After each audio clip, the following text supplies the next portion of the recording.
Amigos, amigas, sigue el debate sobre el tema de la reforma eléctrica. Hoy estuvo el diputado panista, priista, ya no sé qué sea, Gabriel Cuadri, en este foro, participando. Y es lamentable cómo se pone de necio. ¿Recuerdan la escenita cuando una televisora lo corrió en pleno programa en vivo por todos sus comentarios? Bueno, pues hoy estaba pasando algo similar con Gabriel Cuadri. Se empezó a poner necio, empezó a hablar pestes de la reforma eléctrica y no solo eso, se aferraba a que le quieren dar todo el poder a Manuel Bartlett con el tema de esta reforma eléctrica y que por eso quieren fortalecer al CFE porque le quieren dar el poder a Bartlett. Lo que no acaba de entender Gabriel Cuadri es que Manuel Bartlett en un tiempo se va a ir de la CFE y lo que se pretende es robustecer la CFE, no a un personaje. Esto es lo que debe de entender Gabriel Cuadri. En el 2024 seguramente Manuel Bartlett va a abandonar el puesto, pero podrían dejar una CFE fortalecida, algo que los panistas quieren evitar a toda costa. Todavía ahí mismo, todavía otro panista, otro diputado panista le hace segunda a Cuadri y empieza a hablar una serie de cosas que yo creo que ni siquiera él se entiende, empieza a denigrar la participación de Rocío Vargas, pues hay que decir, una ingeniera energética que estaba ahí hablando del tema. Le empezaron a querer denigrar, querían minimizar sus aportaciones y diciéndole que, pues, que hasta lamentaba, ¿no? Que era maestra, etcétera.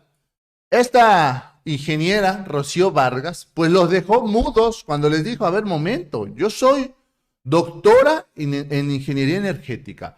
Llevo 30 años investigando y haciendo docencia y además, dijo Rocío Vargas, tengo un postdoctorado sobre el tema de seguridad energética. Estos señores ya mejor se quedaron callados. Terminaron, me atrevo a decir, en ridículo frente al resto de los ponentes. Vamos a escuchar este bochornoso momento y déjennos sus comentarios. ¿Qué opinan de estas intervenciones de los panistas? Que más que buscar una soberanía energética, ellos están haciendo politiquería en estos foros de información sobre la reforma eléctrica. Vamos a escuchar. CFE, una gran pregunta, ¿por qué CFE no ha emprendido nuevos proyectos en estos años? No hay un solo proyecto que se haya licitado por parte de CFE. ¿Con qué capacidad de ejecución piensan satisfacer las necesidades crecientes de energía del país? Ahora, todo lo que he escuchado de parte sobre todo de los funcionarios de la Comisión Federal de Electricidad, son una serie de problemas, algunos de ellos atendibles, pero todos tienen que ver con regulación, todos tienen que ver con formas y reglas de operación y todos tienen que ver con contratos. Resolverlos implica cambios administrativos en la CRE, o cambios de operativos en la CRE, en el SENACE, cambios tal vez en la CENER y cambios también en la Comisión Federal de Electricidad. Si es que existen realmente esos problemas, eso no requiere ninguna reforma constitucional, absolutamente ninguna reforma constitucional. Otro tema importante, bueno, se hablaba de la saturación de nodos. Bueno, están saturados ciertos nodos de energías limpias porque es donde fisiográficamente existen condiciones para generar energías limpias, como el istmo de Tehuantepec, por ejemplo. Resolver este problema de saturación de nodos se hace a través de ampliar la red de transmisión. Y si hubo, digamos, un exceso en los permisos, esto se puede resolver a partir del funcionamiento de la propia CRE, de las decisiones de la CRE. Ahora, un sistema eléctrico puede funcionar mayoritariamente con energía limpia, y eso está demostrado en Alemania, en Dinamarca, en España, en el Reino Unido, donde ha llegado momentos de funcionan al 100% con energías limpias. Alemania tiene un grado de penetración de energías limpias de casi el 60% y sin embargo tiene el índice de confiabilidad del sistema eléctrico más alto del mundo. Alemania ha ido aumentando su generación de energía limpia y reduciendo su generación con fuentes fósiles y este índice de confiabilidad ha ido mejorando a lo largo del tiempo. Todo depende de que tengamos una red inteligente, de que tengamos una red eficiente, una red adecuada, que tengamos un sistema suficientemente amplio para compensar la intermitencia de las propias fuentes de energía limpia. Sí, son intermitentes, pero perdón, también la hidroeléctrica es intermitente Y también las energías fósiles, cuando hay problemas de suministro de combustibles, también se vuelven intermitentes, ¿sí? Entonces, esto no es, digamos, un pretexto para cerrarle la puerta y bloquear el acceso de energías limpias privadas al sistema eléctrico nacional. Y esto, como lo digo, está demostrado con sistemas eléctricos que tienen una altísima penetración de energía limpia. Ahí está California también, que se me estaba yendo un poco. Señor secretario, una moción, por favor. No, perdón, estoy hablando. No, es que al diputado Nales sí le dijeron que ya debería terminar, lleva 2 minutos. Sí, diputado, es el mismo trato que pido estoy... que sea el mismo trato, no es que no se Todo le el mundo ha hablado atención. aquí el tiempo que ha querido, No es cierto, y yo no me es voy a cierto. callar No en es esta cierto, situación. no es cierto por eso. favor. Y Voy sí a se terminar. tiene que callar porque hay un término. Voy a terminar. Pero le Aquí el pido que problema pueda de fondo, si me concluir. permiten, que tiene el presidente López, es el combustóleo que generan las refinerías de Pemex. Refina más, se genera más combustóleo. Por cada barril de petróleo que se refina en México se produce 30% de combustóleo y no tiene dónde disponer de ello, y por eso lo quiere quemar en las centrales termoeléctricas de la Comisión Federal de Electricidad a costa de nuestra salud, del medio ambiente, de la calidad del aire y de emisiones de gases de efecto invernadero. Para terminar, simplemente decir, lo que hay detrás de esta contrarreforma es un poder, una ambición monopólica totalmente retrógrada, totalmente extemporánea, que está fuera de lugar en el mundo moderno, y también la decisión de darle todo el poder a Bartlett, el poder de fijar precios, decir quién genera, dónde genera, qué horas genera y cómo se consume la energía eléctrica. Todo el poder a Bartlett. Ese es el lema de la contrarreforma energética. Muchas gracias. Diputado, Perdón, y quisiera pedirle que reaccionara a Luis Serra a mi intervención, por favor. Bueno, primero aclarar que la soberanía es del Estado mexicano y México, gracias a Dios, es más grande que su presidente. México es más grande que la CFE y desde luego que México es más grande que el titular corrupto de la Comisión Federal de Electricidad. Hablaba la maestra Vargas de que el no llevar a cabo la reforma podría en riesgo la infraestructura. Al contrario, la falta de inversión en generación, transmisión y distribución es lo que pone en riesgo la seguridad energética. Y sin un esquema en el que participemos de manera ordenada todas y todos, va a ser imposible dar cumplimiento a esto. Los defensores de la iniciativa hablan y hablan y hablan de los productores independientes de energía, cuando bien saben ellos que esa figura desapareció con la ley vigente y que aquellos contratos que siguen a la fecha se otorgaron al amparo de la legislación anterior. Pero, por cierto, bajo este esquema se produce el 31% de la electricidad. Cuando CFE habla de que produce el 69% de la electricidad, no tome en cuenta que el 31% viene de los pies, de los permisos independientes de energía. La maestra Rocío Vargas decía que había habido un gran problema de transmisión por la quema de pastizales. Precisamente la transmisión y distribución es y debe ser facultad exclusiva del Estado. Si el Estado está teniendo problemas en garantizar la transmisión y distribución, que es un monopolio natural que debe tener, ¿cómo queremos otorgarle prácticamente la exclusividad de la generación? Hablan mucho del incidente de Texas. Bueno, el incidente de Texas se debió a un encarecimiento del gas. CFE, para sus plantas de ciclo combinado, tiene pensado abastecerse de más gas. Bajo esta lógica, ¿no sería contrario a la soberanía energética esto?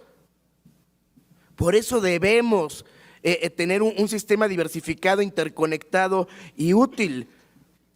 Si CFE, se quejan de que CFE absorbió todo el costo en esos días del aumento del gas, ¿no sería bueno entonces que hubiera estado diversificado el sistema para evitar que el Estado mexicano se comiera completo ese costo?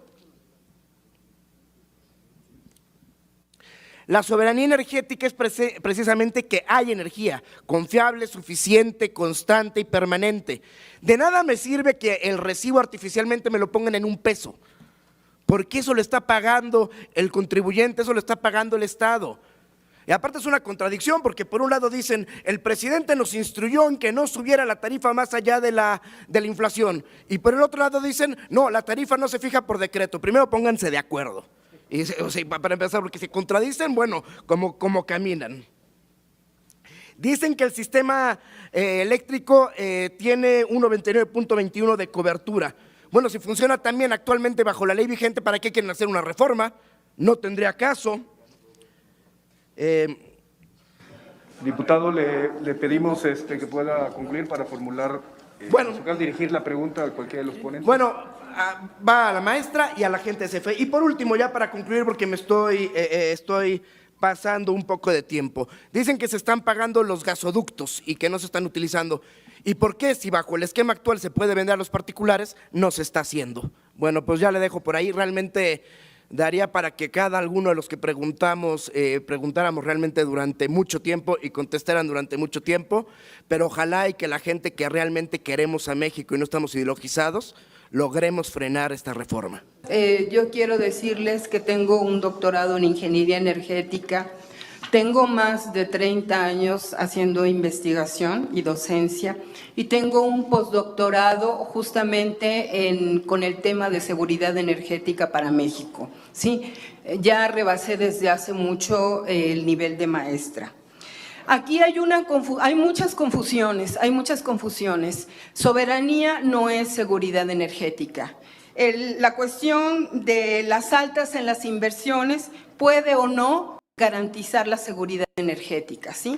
Todo depende de dónde se coloque, a qué deficiencias pretenda cubrir. La seguridad energética puede ser un concepto de mercado o puede ser un concepto de Estado. O sea, no es una prerrogativa ni del mercado ni del Estado. Yo creo que a veces hay que ver los ejemplos de seguridad energética internacionales y por eso yo he tratado de tener una dimensión internacional aquí para ver cuáles son realmente exitosos, ¿no?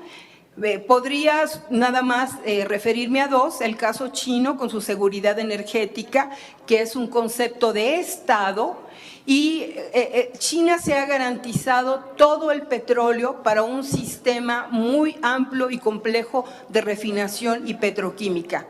Inclusive la seguridad energética de los Estados Unidos, que es más un concepto privado y que tiene que ver con su seguridad nacional, justamente. La estrategia de seguridad nacional de los Estados Unidos tiene un componente de seguridad energética muy importante. Entonces, aquí creo que la soberanía, que es la capacidad jurídica de un Estado, no hay que confundirla con seguridad energética. Eso es otra cosa.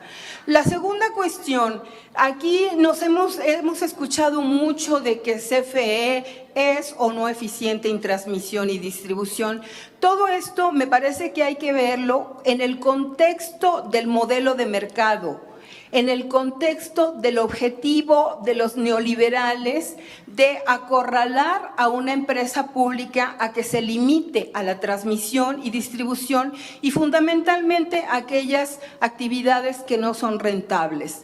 Aquí la propuesta es la generación porque es un componente sí importantísimo en términos de la seguridad nacional y tiene que ver con el dominio de mercado y tiene que ver con el dominio de los oligopolios y en ese sentido el caso de España sí es bien ilustrativo de cómo un gobierno realmente puede no tener una capacidad de decisión ante un oligopolio tan fuerte como el que existe en España y ante un manejo institucional como es el caso de Bruselas con un modelo de mercado que está muy ideologizado realmente para responder a las demandas de su sociedad.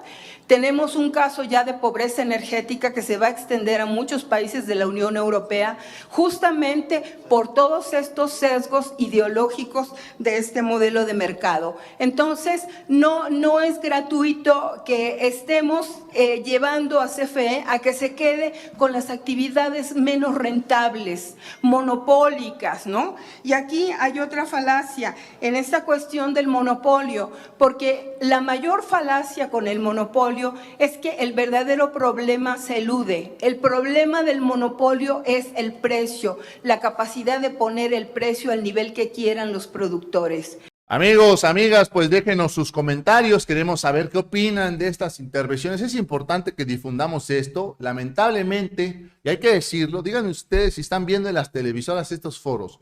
Las televisoras, los medios tradicionales están callados, esto no está saliendo. Entonces tenemos que darle difusión nosotros a estos foros porque es importante. Las televisoras pareciera pues que ya tienen instrucción de no hablar de este tema y lo minimizan. Que tengan bonita tarde y nos vemos en una próxima nota. Bye.